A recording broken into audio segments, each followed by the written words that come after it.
Ukraine's president is declaring a ceasefire to end nearly 5 months of fighting in the eastern part of his country. It comes after his representatives reached a deal with Russian-backed rebels at peace talks in Belarus. Now it is very important that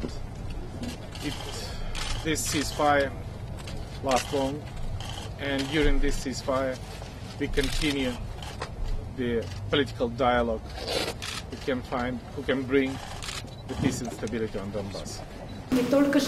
An official with the Organization for Security and Cooperation in Europe, which took part in the talks, says the ceasefire deal consists of 12 points, but they haven't been publicly spelled out. Even as the ceasefire takes effect, it's clear that the deep divisions among the rebels could threaten to derail the peace efforts. With respect to the ceasefire agreement, obviously we are hopeful, but based on past experience, also skeptical that in fact the separatists will follow through and the Russians will stop violating Ukraine's sovereignty and territorial integrity.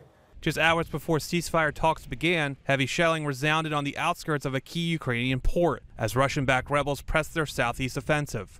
At the NATO summit, leaders moved to counter possible Russian aggression, approving plans to dispatch several thousand troops in Eastern Europe that could quickly mobilize if an alliance country in the region comes under attack. NATO Secretary General said the new unit would send a clear message to potential aggressors. All for one, one for all. Europe and North America together. This is what NATO is all about. While Ukraine is not part of the NATO alliance, Russia's actions have prompted fears among member countries in Central and Eastern Europe that the Kremlin could seek to make gains within their borders as well. Bob McCall, Associated Press.